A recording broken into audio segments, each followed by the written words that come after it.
കേരള സംസ്ഥാനത്തിന്റെ ഇലക്ഷൻ കഴിഞ്ഞതിന് ശേഷം നമ്മൾ അടുത്ത സർക്കാരിനെ കാത്തിരിക്കുകയാണ്. അടുത്ത മാസം 4-ാം തീയതി റിസൾട്ട് വരും. പുതിയ സർക്കാർ അധികാരത്തിൽ വരും. പുതിയ മുഖ്യമന്ത്രി ആര്? ഭരണം മാറുമോ? LDF ആണോ UDF ആണോ എന്നുള്ള ഒരു ചർച്ചയുണ്ട്. നമുക്ക് LDF ആണ് എന്നുള്ള ഒരു തത്വം നമുക്ക് തൽക്കാലം മാറ്റിവെച്ചിട്ട് നമുക്ക് UDF ആണെങ്കിൽ എന്ത് സംഭവിക്കും എന്നുള്ളതാണ് നമ്മൾ ചർച്ച ചെയ്യാൻ പോകുന്ന രണ്ട് കാര്യങ്ങൾ. UDF ആണെങ്കിൽ ആരായിരിക്കും അടുത്ത മുഖ്യമന്ത്രി എന്നുള്ളതാണ് അതിൻ്റെ പ്രധാനപ്പെട്ട ഒരു ക്രക്സ് എന്ന് പറയുന്നത്, അല്ലെങ്കിൽ പ്രധാനപ്പെട്ട ഒരു ചോദ്യം എന്ന് പറയുന്നത്. നമുക്ക് ധാരാളം മുഖ്യമന്ത്രി സ്ഥാനാർത്ഥികൾ UDF-നകത്തും കോൺഗ്രസിനകത്തും ഉണ്ട് എന്നുള്ളതാണ് ഏറ്റവും ചിന്തിക്കേണ്ട ഒരു കാര്യം. രസകരമാണ്, ചിലപ്പോൾ ബോറുമാണ്. VD സതീശൻ പ്രതിപക്ഷ നേതാവ് എന്നുള്ള രീതിയിൽ തയ്യാറാണ്. ചീഫ് മിനിസ്റ്റർ ഇൻ വെയിറ്റിംഗ് ആയിട്ട് അദ്ദേഹം 5 വർഷമുണ്ട്. അതിനു മുമ്പേ ചീഫ് മിനിസ്റ്റർ ഇൻ വെയിറ്റിംഗ് ആയിട്ട് നമ്മുടെ രമേശ് ചെന്നിത്തലാജി ഉണ്ട്. നമ്മുടെ മുൻ KPCC പ്രസിഡന്റുമാരുടെ ഒരു നിര തന്നെ ഉണ്ട്. നമ്മുടെ സുധാകരൻജി ഉണ്ട്, കരുണാകരന്റെ മകൻ മുരളീജി ഉണ്ട്. ഇപ്പോഴത്തെ നിലവിലുള്ള KPCC പ്രസിഡന്റ് സണ്ണി തോമസിന്റെ പേരും അയോഗ്യനാന്ന് പറയാൻ പറ്റത്തില്ല മുഖ്യമന്ത്രി സ്ഥാനത്തേക്ക്. ഒരു ന്യൂനപക്ഷ സമുദായക്കാരൻ വരണമെന്ന് തീരുമാനിക്കാൻ തീർച്ചയായിട്ടും അദ്ദേഹത്തിന്റെ പേരാണല്ലോ. പക്ഷേ ഇവിടെ നമ്മൾ ശ്രദ്ധിക്കേണ്ടത്, ശ്രീ രാഹുൽ ഗാന്ധി ഒന്നും വെറുതെ പറയുന്ന ആളല്ല. അദ്ദേഹം ക്രിപ്റ്റിക്കായിട്ട് ചിലതൊക്കെ പറയുന്നുണ്ട്. ആ പറയുന്നതിനകത്ത് ചില മീനിങ് ഒക്കെ പിന്നീട് ഉരുത്തിരിഞ്ഞ് വരുന്നത് നമ്മൾ പലപ്പോഴും കണ്ടിട്ടുണ്ട്.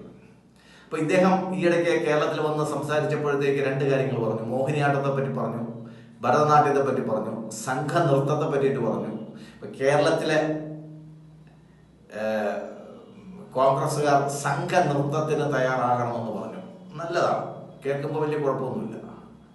അടുത്ത അദ്ദേഹം പറഞ്ഞത് കേരളത്തിൽ ഒരു വനിതാ മുഖ്യമന്ത്രി ഉണ്ടാകണമെന്നാണ്.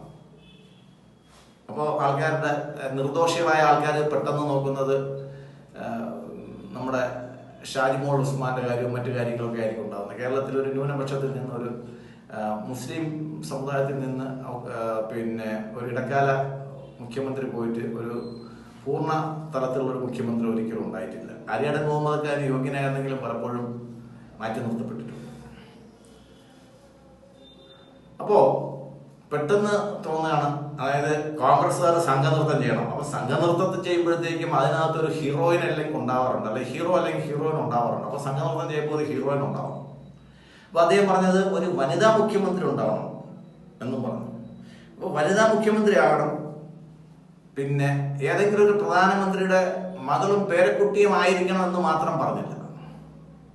അങ്ങനെയാണെങ്കിൽ അത് അദ്ദേഹത്തിന്റെ സഹോദരി പ്രിയങ്ക വാദ്രയെ പറ്റിയിട്ട് ആണെന്ന് നമുക്ക് ഉറപ്പിച്ച് പറയാൻ സാധിച്ചത്. എന്തായാലും പ്രിയങ്ക വധേരയുടെ പേരും ഇതിനകത്തുണ്ട് എന്നുള്ളതാണ് ഇപ്പോൾ ചില വൃത്തങ്ങളിൽ ഉള്ള ചർച്ച. എന്തുകൊണ്ടെന്നാൽ അവർ ഒന്ന് കേരളത്തിൽ നിന്നുള്ള പാർലമെന്റ് അംഗമാണ്. അവരുടെയും മകന്റെയും പേര് കേരളത്തിലെ വോട്ടർ പട്ടികയിൽ ചേർത്തിട്ടുണ്ട്.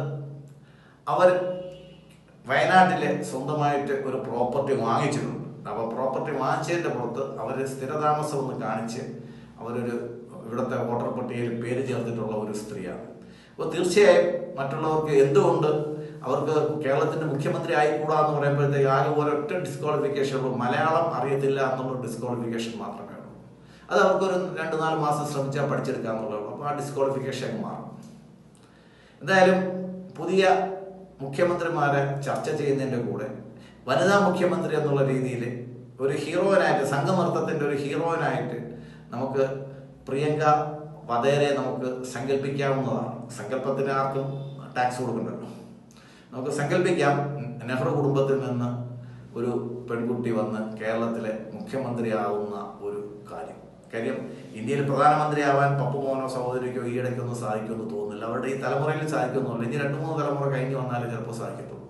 അതുകൊണ്ട് തൽക്കാലം കേരളത്തിന്റെ മുഖ്യമന്ത്രി സ്ഥാനം കൊണ്ടെങ്കിലും തൃപ്തിപ്പെടാൻ അവർ തയ്യാറാണെങ്കിൽ അതിന് കുടപിടിക്കാനും